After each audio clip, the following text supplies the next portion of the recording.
करोड़ों दर्शकों का मिल रहा साथ। एमपी की बात एमपी न्यूज के साथ। बुढ़ापे और मोटापे को लेकर के जितनी भी हमारे मन में कुछ भी हलचल मची रहती है, उसको लेकर के आज हम डॉक्टर साहब से सारी चीज़ को क्लैरिफाई करेंगे। नमस्कार, मैं ऋषिका सिंह परिहार स्वागत करती हूँ आप सभी का एमपी न्यूज़ में। आप सब देख रहे हैं एमपी न्यूज़ का स्पेशल सेगमेंट हेल्थ गुरु में, और आज के हेल्थ गुरु हैं obesity and geriatric specialist doctor Ashwin Parchani. Welcome to the news studio sir. नमस्ते सर, ओबेसिटी से ही अपन पहले स्टार्ट करते हैं, क्योंकि ओबेसिटी लेते हैं फिर उसके बाद अपन जीरियाट्रिक्स में आएंगे। तो सर, मोटापा कब एक बीमारी का रूप ले लेता है? आजकल सोसाइटी में हम बोलते हैं कि मोटापा आम है, बट ये कॉन्सेप्ट गलत है। मोटापा is not common, it is a metabolic disease. ये एक बीमारी है और इस बीमारी से बाकी बीमारियों का भी स्टार्ट हो सकता है, जैसे डायबिटीज़, हाइपरटेंशन, घुटनों की दिक्कत जैसे ऑस्टियोआर्थराइटिस, सांस लेने में दिक्कत, कार्डियोवैस्कुलर हेल्थ आपका बिगड़ सकता है in the form of stroke होना, लकवा पड़ना, जी सर। हार्ट अटैक के रिस्क बढ़ जाते हैं। सर, लाइफस्टाइल और खान-पान से क्या इफेक्ट इसमें पड़ता है? लाइफस्टाइल और खान-पान एक बहुत ही इम्पॉर्टेंट एस्पेक्ट है ओबेसिटी के पैथोफिजियोलॉजी में। जो लोग सेडेंट्री होते हैं, यानी कि ज़्यादा मूवमेंट नहीं रहता है, जो ज़्यादा वॉक पे नहीं जाते हैं, सवेरे स्थिर रहते हैं, और जिनका डाइट अच्छा नहीं हो, जैसे फॉर एग्जांपल जो लोग अल्ट्रा प्रोसेस्ड फूड्स लेते हैं, कार्बोहाइड्रेट रिच डाइट लेते हैं, बाहर की चीज़ें ज़्यादा खाते हैं, तली हुई चीज़ें, जी, ये हमारे मोटापे पे कंट्रीब्यूट करता है, मोटापा बढ़ा सकता है। सर, फिजिकल एक्टिविटीज़ और स्ट्रेस का क्या इम्पैक्ट पड़ता है मोटापे पे? Physical activity and stress are both very important. Physical activity, जो व्यक्ति फिजिकल एक्टिविटी में ज़्यादा नहीं इन्वॉल्व रहता है, जैसे वॉकिंग, साइकिलिंग, स्विमिंग, जॉगिंग, इनमें नहीं इन्वॉल्व रहता है, वज़न बढ़ने के चांसेस ज़्यादा रहते हैं, क्योंकि आपकी कैलोरी स्पेंड नहीं हो रही है जी। तो वो कैलोरीज बेसिकली फ़ैट का फॉर्म लेती है। सेकेंड इज स्ट्रेस बढ़ने की वजह से क्या होता है कि कॉर्टिसोल नामक एक हार्मोन होता है हमारे शरीर में, जो बढ़ता है और वो भी मोटापा बढ़ाता है हमारे शरीर में। So long term stress can lead to obesity. Sir, जब ओबेसिटी हो जाती है तो जो भी लोग हैं मोटापे को लेकर के डाइटिंग करने लगते हैं और कहीं ना कहीं खाने में अपने कटौती करते हैं, सर वो कितना खतरनाक साबित होता है? ये बहुत ही अच्छा सवाल है और बहुत ही इंपॉर्टेंट सवाल है आपका। So what you are explaining is crash dieting. Crash dieting मतलब जो आप समझा रहे हैं कि खाना बिल्कुल कम कर देना। जी सर। ये गलत है। ये गलत क्यों है? क्योंकि इस तरीके से आपका सिर्फ फैट कम नहीं, आपका मसल कम होना स्टार्ट होता है, आपका मेटाबॉलिज्म हैम्पर होता है। तो इसलिए कभी भी आप ज़िंदगी में अगर डाइटिंग के लिए कंसर्न रहते हैं आपके, तो आप एक डाइटिशियन से मिले। आपको एक प्रॉपर डाइट, एक balance diet with adequate amount of protein लेना चाहिए। ठीक है, सारे न्यूट्रिशन और न्यूट्रिएंट्स मिलने चाहिए आपको। सर, बीपी, हार्ट डिसीज़ हो गए, तो सर ओबेसिटी में इनका क्या इम्पैक्ट पड़ता है? So these are all under the umbrella of obesity. जी। ओबेसिटी एक मेटाबॉलिक डिजीज़ है जिससे BP, diabetes, stroke, obstructive sleep apnoea यानी कि रात को खराटों की बीमारी, ये सब बढ़ती है। These are all connected. इन सब का जो पैथोफिजियोलॉजी है, यानी कि जड़ कानून एक ही है। सर, लोग मोटापे में मोबिलिटी इश्यूज़ उनको बहुत ज़्यादा आते हैं, तो सर उसके बारे में आपका क्या कहना है? बिल्कुल, जैसे वेट बढ़ेगा, आपके घुटनों के ऊपर स्ट्रेस बढ़ता है, प्रेशर बढ़ता है, घुटने घिसने यानी कि ऑस्टियोआर्थराइटिस की बीमारी होने की चांसेस बढ़ जाता है। तो इसीलिए मैं जितने मेरे मरीज़ होते हैं जो ऑस्टियोआर्थराइटिस जिनको होता है, तो मैं उनको बोलता हूँ आप वेट लॉस करें, क्योंकि वही आपके पेन को लॉन्ग टर्म में रिलीफ दे सकता है और आपकी मोबिलिटी को बढ़ा सकता है। सर, जैसे कि पहले आपने बैलेंस डाइट के बारे में बात की थी, तो सर क्या आप बता सकते हैं क्या लाइफस्टाइल रूटीन होनी चाहिए और क्या बैलेंस डाइट होना चाहिए? सो बेसिकली अगर हम देखें तो हमारे इंडियन लाइफस्टाइल में जो प्रॉब्लम्स है कि हम बहुत ही हाई कार्बोहाइड्रेट डाइट लेते हैं, तली हुई चीज़ें बहुत ज़्यादा लेते हैं, हेल्दी फैट्स हम कम लेते हैं, और प्रोटीन की मात्रा हमारे डाइट में बहुत कम रहती है। अगर आप देखें जो नॉर्मल दाल बनती है हमारे घर में, उससे 6 से 8 ग्राम से ज़्यादा प्रोटीन नहीं होता है। इवन पनीर में भी इतना प्रोटीन नहीं होता है जितना एक व्यक्ति को मिलना चाहिए। So what I would recommend is आप अपने डाइट में प्रोटीन की मात्रा बढ़ाएं, राजमा, पनीर, दाल, इनकी मात्रा बढ़ाएं, सोया चंक्स लें। Apart from that healthy fats जैसे ड्राई फ्रूट्स, नट्स, ये इनकी मात्रा बढ़ाएं और कार्बोहाइड्रेट की मात्रा कम करें। बेसिक चीज़ें जो आप घर में कर सकते हैं कि गेहूं की रोटी से आप मिक्स आटा या फिर ज्वार बाजरे की रोटी में शिफ्ट हो जाइए, सफ़ेद चावल रोक दीजिए, उसकी जगह ब्राउन राइस आप कंसिडर कर सकते हैं अपने डाइट में, और रिफाइंड ऑयल से बिल्कुल दूर रहना है हमें। जी सर। जी। तो रिफाइंड ऑयल का सर हम क्या सब्स्टिट्यूट ले सकते हैं? बेस्ट रहेगा ऑलिव ऑयल। ऑलिव ऑयल के अलावा आप जो सनफ्लावर ऑयल आप यूज़ कर सकते हैं, but best is olive oil. Sir, obesity में हम देखते हैं कि लोग बहुत सारी एक्सरसाइजेस करते हैं, योगास करते हैं, सर वो कितना इफेक्टिव रहता है उसमें? So exercise and yoga therapy are both very effective. ये दोनों से हमारे वेट पे काफ़ी फ़र्क पड़ता है, क्योंकि एक्सरसाइज एक तरीका है हमारे कैलोरी स्पेंड करने का। पर यहाँ पे ज़रूरी क्या है कि आप सही तरीके से करें। तो आपको कैलोरी स्पेंड भी करना है प्लस मसल भी स्ट्रेंथन करना है। तो आप हफ्ते में कम से कम 150 मिनट यानी कि 30 मिनट प्रतिदिन 5 दिन के लिए एक्सरसाइज करें। उसमें से आप डिवाइड करके रखें। 20 मिनट आप कार्डियो को दें, जिसमें से आप at least cycling, walking, jogging, swimming में से कोई एक एक्टिविटी ले लें।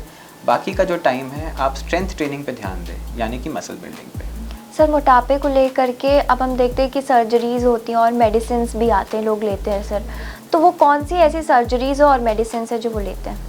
मोटापा एक ऐसी बीमारी है जिसके ऊपर बहुत ज़्यादा रिसर्च हुआ है पिछले लास्ट 2 डेकेड्स में। एंड इस रिसर्च से हमें पता लगा है कि कुछ दवाइयाँ हैं और कुछ सर्जरीज़ है जिससे मोटापा हम कम कर सकते हैं, और ये एक्चुअली इफ़ेक्टिव है। और ये उन व्यक्तियों के लिए है जो अपने प्रयास के बाद भी वज़न नहीं घटा पा रहे और उनका वज़न एक हद तक इस हद तक बढ़ गया है कि उनको बाकी बीमारियां भी हो रही है, जैसे बीपी, शुगर, कोलेस्ट्रॉल की बीमारियां। तो इनमें हम 2 प्रकार की ट्रीटमेंट है हमारे पास। पहला है GLP-1 बेस्ड थेरेपी, जो कि एक हार्मोन है जिससे वज़न घटता है। इसकी दवाइयाँ हम देते हैं कुछ मरीज़ों को। यदि वज़न बहुत ज़्यादा हो, यानी कि BMI 35 से भी ज़्यादा हो, तो कुछ व्यक्ति हमारे एलिजिबल रहते हैं सर्जरी के लिए। तो पिछले पास्ट 2 डेकेड से ओबेसिटी के ऊपर काफ़ी ज़्यादा रिसर्च हुई है। एंड इस रिसर्च से हमें पता लगा है कि हमें वज़न कंट्रोल करना बहुत ज़रूरी है, क्योंकि वज़न बढ़ने की वजह से लाइफ एक्सपेक्टेंसी भी घटती है। तो हमारे पास ऑप्शंस क्या है आज के डेट में? 2 ऑप्शंस हैं। पहला है फार्माकोथेरेपी, यानी कि दवाइयाँ। उसमें हमारे पास GLP-1 बेस्ड थेरेपीज़ है, जो इंजेक्शन आते हैं, हफ्ते में 1 बार लगता है, और टैबलेट के फॉर्म में भी आता है जो हम डेली लेते हैं। ये थेरेपीज़ काफ़ी इफ़ेक्टिव है और 15 से 20% वेट लॉस होता है इन व्यक्तियों में over the period of 1 to 1.5 years. जो सर्जरीज़ है, बहुत ही कम कैंडिडेट्स होते हैं जो सर्जरी के लिए एलिजिबल रहते हैं, और इन सर्जरी से हम वेट लॉस अचीव कर सकते हैं। एंड इससे हम 20 से 25% वेट लॉस एक्सपेक्ट कर सकते हैं। सर आपने बताया कि सर्जरी बहुत कम लोगों की होती है, तो सर क्या उसमें टर्म्स एंड कंडीशंस रहती हैं कि फिर तब सर्जरी होती है उनकी? जो व्यक्तियों ने प्रयास किया है काफ़ी ज़्यादा पर फिर भी वेट नहीं घटा पा रहे और उनका BMI 35 से ज़्यादा है, प्लस उसके साथ शरीर में कोमॉर्बिडिटीज़ है, जैसे डायबिटीज़, हाइपरटेंशन, कोलेस्ट्रॉल की दिक्कत, उन व्यक्ति में हम सर्जरी कंसिडर कर सकते हैं। सर आजकल हम देखते हैं लोग जिम जाते हैं, बहुत ज़्यादा वर्कआउट करते हैं, कहीं ना कहीं सर ओबेसिटी के कारण ही वो वर्कआउट करते हैं जिससे वो थोड़े दुबले हो सके। लेकिन सर बाय द टाइम हम ये देखते हैं कि वर्कआउट तो वो बहुत दे रहे हैं और एक्सरसाइज कर रहे हैं, लेकिन उन्हें इतना ज़्यादा परिणाम नहीं मिल रहा है। तो सर उस टाइम पे ये जिम की जो एक्सरसाइज है उनकी बॉडी के लिए कितना घातक प्रूफ होती हैं? That is again a very good question. So what I would say is weight loss जो आपका गोल है उसमें 80% कंट्रीब्यूशन आपके डाइट का है, 20% एक्सरसाइज का है। सो अगर आप डाइट पे ध्यान न दें और सिर्फ एक्सरसाइज की तरफ बढ़ें, so you will not achieve your goal. तो इसीलिए एक सही डाइट होना, एक बैलेंस डाइट होना, एडिक्वेट प्रोटीन की मात्रा होना और एक सही एक्सरसाइज प्लान होना under the guidance of a trainer और a physiotherapist is very important. क्योंकि कुछ एक्सरसाइज ऐसे हैं जिससे आपको चोट लग सकते हैं और चोट लगने के बाद आपकी एक्टिविटी कम हो जाएगी तो ऑटोमेटिकली वेट बढ़ना वापस शुरू हो जाएगा। सर ओबेसिटी को लेकर के आज मिथ्स क्या हैं? ओबेसिटी को लेके आजकल मिथ्स, पहली बात ये फर्स्ट इज ओबेसिटी आम बात है, ये सबसे पहला मिथ है जो कि गलत है। ओबेसिटी आम बात नहीं है, ओबेसिटी एक बीमारी है, एक मेटाबॉलिक डिजीज़ है और इससे बाकी डिजीज़ के लिए दरवाज़ा खुल जाता है। आप सपोज कीजिए अगर आपके घर में आप दरवाज़ा खोल के रखेंगे तो कोई भी घुस सकता है, वो दरवाज़ा आपका मोटापा बन जाता है और आप वो अगर मोटापा होता है तो आपका दरवाज़ा खुल गया, आप डायबिटीज़, हाइपरटेंशन, सांस में तकलीफ़ हो सकती है, कोलेस्ट्रॉल बढ़ सकता है, ब्रेन में स्ट्रोक होने के रिस्क बढ़ जाते हैं, किडनी ख़राब होने का रिस्क, ऑस्टियोआर्थराइटिस का रिस्क, ये सब बढ़ सकता है उसके बाद। तो इसीलिए ओबेसिटी का सबसे पहला मिथ मैं कहूँगा कि ओबेसिटी आम मानना ओबेसिटी को गलत है। जी सर। सेकेंड है कि जो दवाइयाँ हैं ओबेसिटी उसके रिगार्डिंग काफ़ी ज़्यादा मिथ है। अभी दवाइयाँ काफ़ी ज़्यादा इफ़ेक्टिव प्रूव हो चुकी है एंड ऑल्दो हर दवा का इफ़ेक्ट भी होता है, साइड इफ़ेक्ट भी होता है। इसीलिए आप जब भी जाते हैं किसी डॉक्टर के पास कंसल्ट के लिए, दोनों समझना ज़रूरी है। बिकॉज इफ़ द बेनिफिट यानी कि उस दवा से आपका भला ज़्यादा हो रहा है यानी देन द लॉस, रिस्क कम है, तो वो डेफिनेटली आप यूज़ कर सकते हैं, उसमें कोई प्रॉब्लम नहीं है। जी sir. But third and the most important myth is obesity is a cosmetic disease. इस पर मैं फोकस करना चाहूँगा क्योंकि आजकल मैं देख रहा हूँ कि लोग दवाइयों का गलत प्रयोग कर रहे हैं अपना वज़न घटाने के लिए। जिनका वज़न उतना नहीं है वो दवाइयाँ ले रहे हैं, फॉर एग्जांपल शादी से जस्ट पहले, ताकि वो शेप में आ जाए, तो ये गलत है। ये दवाइयाँ सिर्फ उनके लिए है जो एक्चुअली क्राइटेरिया मीट करते हैं और एक डॉक्टर उनको स्टार्ट कर रहा है ये दवाइयों पे, तो ये दवाइयाँ खुद से ना लें। ओबेसिटी को लेकर के सर तो हमने बहुत बातें की, अब चलिए सर जीरियाट्रिक्स की बातें करते हैं। सर जीरियाट्रिक्स स्पेशलिस्ट क्या होते हैं, उनका क्या काम होता है? सो अगेन जीरियाट्रिक्स एक नया ब्रांच है जो पिछले 10 सालों में उभर के आया है। हमारे अभी करेंटली इंडिया में 20 कॉलेजेस है जहाँ पे जीरियाट्रिक्स में ट्रेनिंग दी जाती है फॉर्मली। एंड जीरियाट्रिक्स एक ऐसा ब्रांच है जो वृद्धों या फिर एल्डरली पीपल के लिए बना है, हमारे जो बूढ़े हैं सोसाइटी में उनके ऊपर ध्यान देने के लिए। अब होता क्या है कि जो वृद्ध होते हैं यानी कि 65 प्लस एज वाले, उनमें काफ़ी ज़्यादा बीमारियां होती हैं जिसको मल्टी मॉर्बिडिटी बोलते हैं, बहुत सारी बीमारियों का एक साथ होना, प्लस उनमें दवाइयाँ भी बहुत चलती है। तो दवाइयों का बैलेंस रखना और इन सारी बीमारियों को सही से मैनेज करके रखना एक जीरियाट्रिक स्पेशलिस्ट का काम होता है। प्लस इसके ऊपर से रहता है फंक्शन।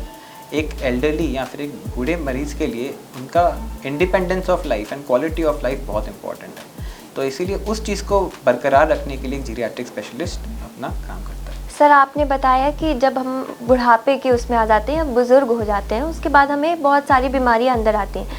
सर कितना चुनौतीपूर्ण है आज की बुज़ुर्गों में ऐसी बीमारियों को देखना? Actually this is again one of the most important questions that you have highlighted. ये बहुत ही इम्पॉर्टेंट सवाल है क्योंकि आज के डेट में हमारा जो देश है इंडिया, हमारा एजिंग पॉपुलेशन बढ़ते जा रहा है, यानी कि हमारे सोसाइटी में जो लोग 65 के ऊपर है उनकी मात्रा बढ़ते जा रही है, इसलिए हमें स्पेशलिस्ट डॉक्टर्स की काफ़ी ज़रूरत है। चुनौतियाँ जैसे आपने पूछा, जीरियाट्रिक पेशेंट्स में जो दवाइयाँ होती है कभी कभी उनके डोजेस भी चेंज होते हैं, कभी कभी इन दवाइयों से साइड इफ़ेक्ट ज़्यादा होते हैं। अगर एक 35 साल के व्यक्ति में हम एक दवा दें और वही दवा हम किसी 70 साल के व्यक्ति में दें तो 70 साल के व्यक्ति में साइड इफ़ेक्ट के चांसेस बढ़ जाते हैं। तो हर दवा का मात्रा और सही तरीके से देना बहुत ज़रूरी रहता है। प्लस जीरियाट्रिक पेशेंट्स में आम बीमारियां जैसे इन्फेक्शन होना वो बुखार के साथ नहीं आती है। कभी बहुत बार क्या होता है, ओपीडी में हम देखते हैं कि वो मरीज़ आया है, बोलते जीरियाट्रिक पेशेंट है यानी कि एल्डरली पेशेंट है जो 80 ईयर्स ओल्ड है, वो आते हैं कि उनको भूख लगना कम हो गई है, बट पाया जाता है कि उनकी यूरिन में इन्फेक्शन है। बहुत बार ऐसा होता है कोई व्यक्ति बोलना बंद कर दिया है और अपने घर वालों को पहचानना बंद कर दिया है, तो पता लगता है कि कोई दवा का साइड इफ़ेक्ट है। तो जीरियाट्रिक पेशेंट्स में ये चुनौतियाँ रहती है कि हम बीमारी को आइडेंटिफाई सही तरीके से करें और सही तरीके से इलाज करें। सर जैसे कि आपने बताया दवाइयों का आइडेंटिफिकेशन, वही पॉलीफार्मी हम देखते हैं कि वो ज़्यादा दवाई लेते हैं, तो सर क्योंकि उनको लेना ही पड़ता है, इतनी सारी बीमारियों से वो ग्रसित होते हैं, तो सर इसका उपाय क्या है? सो पॉलीफार्मेसी का डेफिनेशन होता है 5 या 5 से ज़्यादा दवाइयाँ लेना। तो इसके लिए अभी आजकल हम क्या करते हैं, जीरियाट्रिक पेशेंट्स में बीएस क्राइटेरिया यूज़ करते हैं। बीएस क्राइटेरिया हमें बताता है कौन सी दवाइयाँ हमें संभल के यूज़ करनी चाहिए इन मरीज़ों में। सेकंड, जब हम देखते हैं किसी मरीज़ को पॉलीफार्मेसी है तो हमें ड्रग रिव्यू करना होता है, यानी कि चेक करना कि जो दवाइयाँ चल रही है क्या वो सही में ज़रूरत है उन चीज़ों की या नहीं, और दवाइयाँ बंद करनी है जिनकी ज़रूरत बिल्कुल भी नहीं। सर आपने बीएस फार्मूला पहले बोला था, वो क्या चीज़ है? बीएस क्राइटेरिया एक लिस्ट है उन दवाइयों का जो हम बूढ़े पेशेंट्स में बहुत कॉशन के साथ यूज़ करना चाहिए, बहुत संभल के यूज़ करना चाहिए, क्योंकि इनका साइड इफ़ेक्ट्स बहुत ज़्यादा होता है एल्डरली पेशेंट्स में। जी सर, हम देखते हैं वहीं मेमोरी लॉस की भी बहुत ज़्यादा केसेस देखने को मिलते हैं कि दवाई लेते हैं और कहीं ना कहीं एक टाइम के बाद उनकी मेमोरी लॉस हो जाती है। सर ये कितना ज़्यादा है कि और कितना परसेंटेज आज है जो मेमोरी लॉस कर पाता है, सर कर देता है? जो हम कहते हैं कि उम्र बढ़ने के साथ मेमोरी लॉस होती है, ये गलत है। सबको नहीं होती है और किस एक्सटेंट तक होती है वो अलग रहता है। ये समझना ज़रूरी है कि एक चीज़ होती है मेमोरी लॉस और एक चीज़ होती है डिमेंशिया। डिमेंशिया ऐसी बीमारी है जिसमें मेमोरी लॉस के साथ साथ वो मरीज़ का जो क्वालिटी ऑफ लाइफ है, इंडिपेंडेंस है, फंक्शनिंग है और बाकी चीज़ें जैसे चलना फिरना, बाथरूम जाना, ये सब इफ़ेक्ट हो सकता है। तो हर मरीज़ जिनको मेमोरी लॉस होता है उनका हमें अच्छे से इवैल्यूएट करना चाहिए कि उनको किस कारण से हो रहा है, क्या वो कारण रिवर्सिबल है यानी कि ठीक हो सकता है या वो इरिवर्सिबल है। कभी कभी हम ये भी देखते हैं कुछ दवाइयों की वजह से मेमोरी लॉस हो या फिर कुछ ऐसी बीमारियां जैसे हाइपोथायरॉयडिज्म उसकी वजह से मेमोरी लॉस हो, तो अगर हम उस बीमारी को ही ठीक कर देंगे तो मेमोरी लॉस रिवर्स हो सकता है। तो ये मानना कि मेमोरी लॉस कॉमन है एज बढ़ने की वजह से, ये गलत है। सर जीरियाट्रिक्स में हम देखते हैं कि जो बुज़ुर्ग होते हैं वो अपना ख्याल रखते ही हैं सर, लेकिन परिवार को कितना इम्पोर्टेंट रोल प्ले करना चाहिए कि वो स्वस्थ रह सकें? जी, ये बहुत ज़रूरी है। परिवार का सबसे बड़ा रोल रहता है यहाँ पे, क्योंकि हमारा जो परिवार है वो हमारा सोशल सपोर्ट सिस्टम होता है। तो हमें ध्यान क्या रखना चाहिए? First of all regular health checks, हर 6 महीने में एक बार एक अपने जीरियाट्रिशियन या फिर अपने फिजिशियन से जाके मिले। सेकेंड इज़ घर को फॉल प्रूफ बनाना चाहिए, यानी कि घर पे गिरने के चांसेस कम होने चाहिए, क्योंकि वृद्धों में गिरने की संभावना ज़्यादा रहती है। तो आपके घर में जैसे फॉर एग्जांपल आप रेलिंग लगाए बाथरूम में, ताकि कभी भी अगर उनको चक्कर आए तो वो पकड़ सके। सेकंड है अपने घर में जो लो लाइंग टेबल्स है, यानी कि ऐसे टेबल्स जिनके नाजुक कॉर्नर्स हैं जहाँ पे उनको चोट लग सकती है, वो गिर सकते हैं, इसको अवॉइड करें, ठीक है। और थर्ड है कि आपके जो बेड्स है वो लो हाइट पे होने चाहिए, ताकि ऐसा नहीं हो कि वो उठते समय बेड से स्लिप हो जाए या गिर जाए। फोर्थ है बाथरूम में आप चेक करें कि फॉल रिस्क बाथरूम होना चाहिए, पानी नहीं गिरा रहना चाहिए बाथरूम में। And fifth I would say एक ड्रग रिव्यू करवाइए कि कोई भी ड्रग से या फिर किसी वजह से फॉल रिस्क अगर उनको हो रहा है तो वो आपके डॉक्टर चेक कर लें। जी। इसके अलावा आई वुड से न्यूट्रिशन का ध्यान रखें, प्रोटीन की मात्रा सही होनी चाहिए। हर व्यक्ति को अपने वज़न का 1 ग्राम पर केजी, यानी कि हर किलो के लिए 1 ग्राम प्रोटीन चाहिए। तो कोई व्यक्ति अगर 60 केजी का है तो उसको 60 ग्राम प्रोटीन चाहिए। तो प्रोटीन रिक्वायरमेंट मीट करें एंड डेली एक्टिविटी और लाइफस्टाइल मैनेज करें। सर 60 प्लस जितने भी लोग हैं सर, आप उनको क्या सलाह देना चाहेंगे? हाँ, ये आपका सवाल बहुत ही इम्पॉर्टेंट है कि बच्चों और बुज़ुर्गों में जो हम ध्यान देते हैं वो एक समान होता है या नहीं। तो इन अ वे ये एक समान ही होता है, क्योंकि हमें बच्चों पे भी ध्यान देना होता है खाने पीने का, बुज़ुर्गों में भी ध्यान देना होता है कि उनका डाइट सही रहे। बच्चों की एक्टिविटी हम चेक करते रहते हैं टाइम टू टाइम, एंड बुज़ुर्गों की भी एक्टिविटी चेक करती रहनी है। बच्चों को हम रेगुलरली डॉक्टर के पास लेके जाते हैं उनके वैक्सीनेशन के लिए, उनके हेल्थ चेक के लिए। बुज़ुर्गों में भी उनको वैक्सीनेशन और हेल्थ चेक के लिए रेगुलरली लेके जाना चाहिए आपको। जैसे कि आज हमें डॉक्टर साहब ने ओबेसिटी और जेरियाट्रिक्स को लेकर के बहुत सारे मिथ्स हैं, जो प्रॉब्लम्स हैं, उनका सॉल्यूशन बताया है। ओबेसिटी कोई एक नॉर्मल चीज़ नहीं, ये एक बीमारी है, तो इसे मिथ्स के रूप में ना देखें। ये एक बीमारी, आप डॉक्टर के पास जाएं और उसका इलाज लें। वहीं जेरियाट्रिक्स में हम आते हैं तो जितने भी आपको टर्म्स एंड कंडीशंस डॉक्टर साहब ने बताए हैं कि उनका ज़रूर ख्याल रखें। और अगर आपको कुछ भी डाउट होता है तो आप कॉमेंट सेक्शन में ज़रूर पूछ सकते हैं। और ऐसी ताज़ा तरीन खबरों के लिए आप बने रहिए MP न्यूज़ के साथ। नमस्कार। करोड़ों दर्शकों का मिल रहा साथ, MP की बात MP न्यूज़ के साथ।